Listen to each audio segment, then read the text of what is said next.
Vince, you know. Stay there. I want to hear about this when we get back. I had tried everything. I'd cut back the amount of food I was eating. I was living. All right, Alex Jones here on the road, coming to you from Dallas, Texas, where I'm going to premiere a film and give a speech tonight. And I invited Jim over. I'm glad he accepted. Coming up in the next two final segments, we're going to open the phones up for your questions or comments for Jim Mars or other issues you want to raise. The toll-free number to join us is 877-789-ALEX, 877-789-ALEX. If you want to join us, again, 877-789-ALEX here on this live Sunday edition. But Jim, during the break, you thought, wow, what do I want to talk about? What is most important on my radar? And you said it was? Yeah, the move to try to get us into a war with Iran. You know, I mean, they've been trying this since the Bush administration. Everybody thought, oh, well, that was...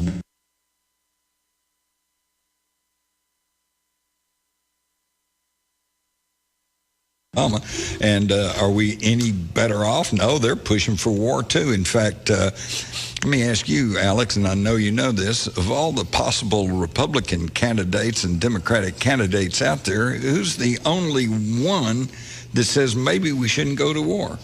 Well, he's the guy named Ron Paul. Oh, well, you're not supposed to mention him. He's a non-person. He can't win, even though he's number 2 or number 3 in all polls. I don't know. Gets 70+% of all the military donations because the military doesn't like him.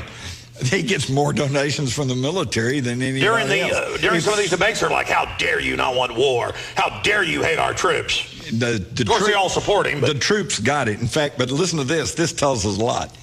He's got the most campaign contributions and support from the Army, the Navy, the Air Force. But wait a minute. According to the campaign numbers, the money coming from the Department of Defense, the Pentagon, 0.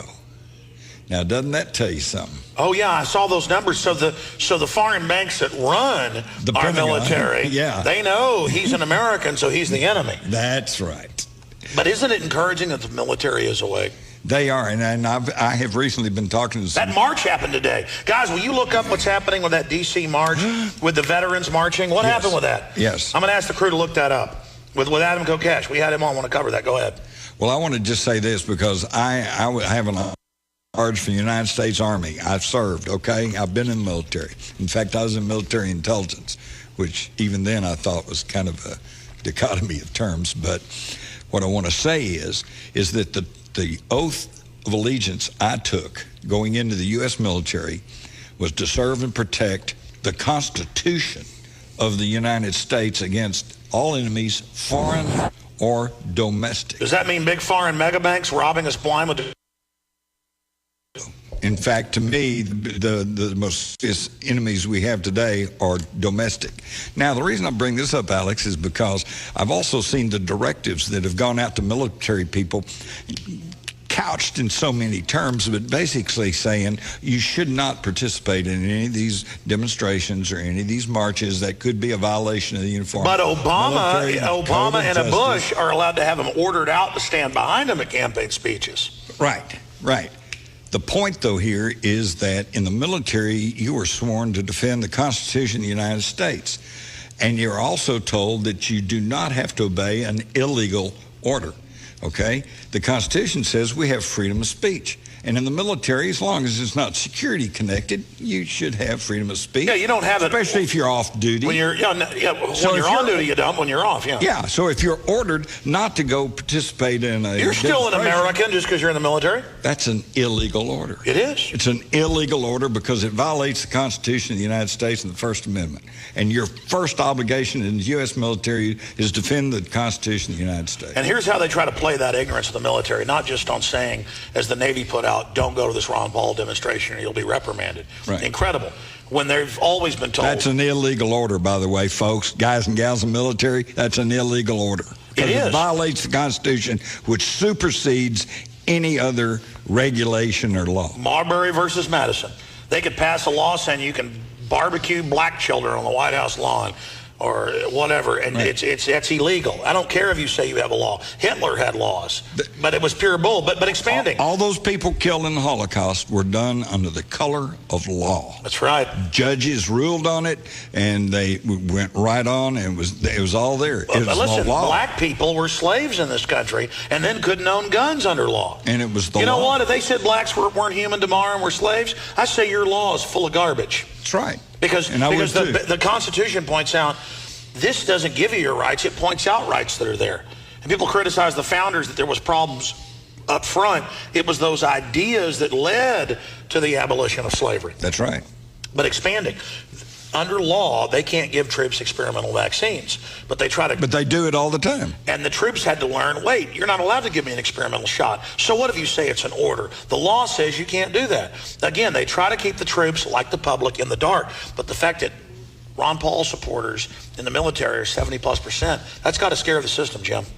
Well, it makes me feel good because I'm hoping that means 70% of our military, which is there to defend the country, is there to defend me, not the banks, not the multinational corporations. But I'd forgotten that number, the Department of Defense. Zero. And, well, all those big defense contractors, zero. No, they don't want Ron Paul. And by the way, the next time somebody tells you, well, you know, I kind of like what Ron Paul says, but, you know, he won't be elected and I don't want to waste my vote. You tell them, listen, jerk, if you'd actually vote for him, then if all those people who said, well, I like what he says, but he's unelectable, would actually vote for him, he'd probably get elected.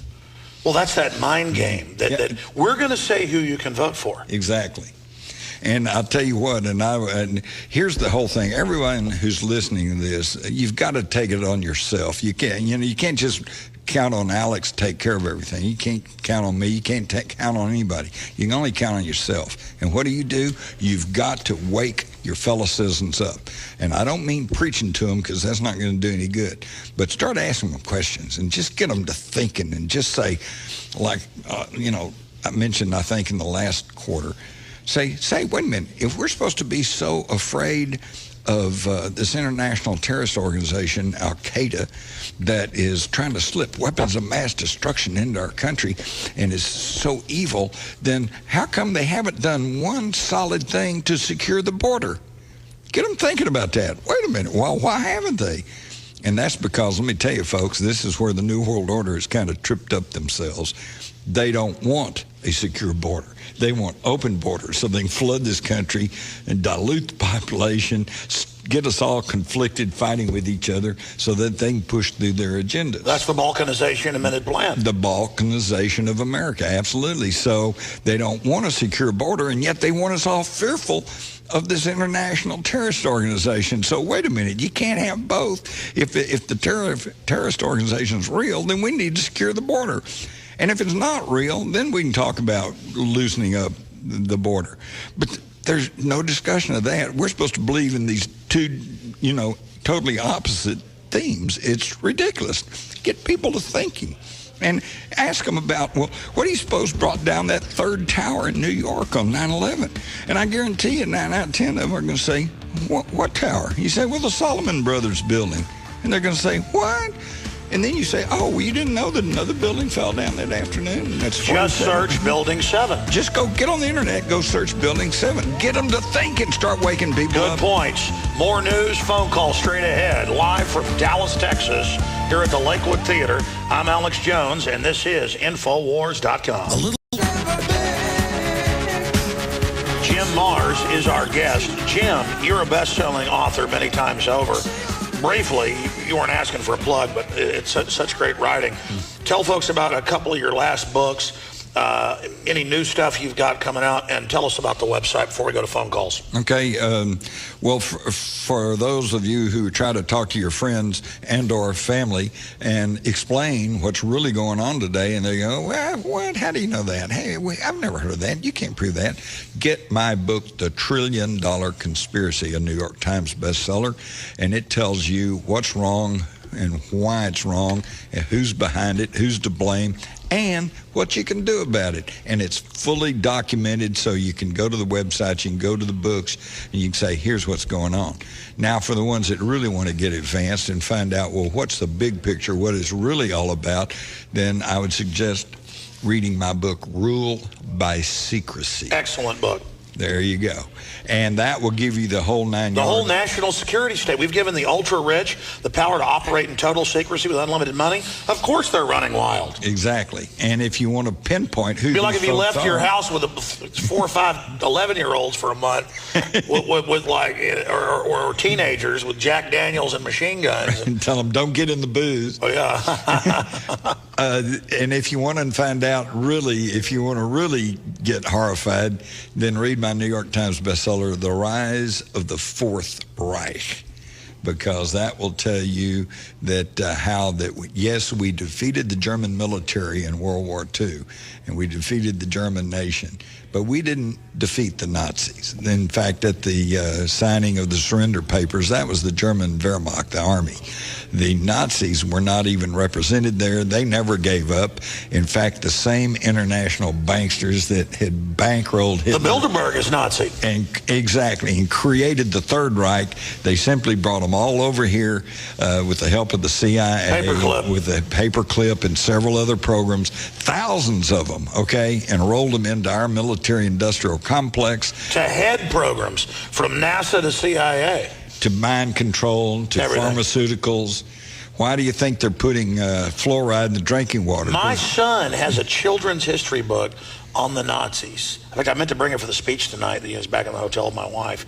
God bless her. She's sick or something tonight. Doesn't feel well. But the point is, in there it says the Nazis would tell people. I got to look this up. I'd never even seen this, but it was like a mainline big Scholastic book, the biggest publisher in the world. Yeah. They said the Nazis would give people shots saying it was a vaccine. It was really to kill them. Yeah. And I'm like, what do you think's going on today? Did you know that about the Nazis? Oh, yeah. I didn't know that. Tell us briefly and we'll go to calls. Right. Well, they had a program where they were targeting, in the German, it translated to life not worth life, or not worth living.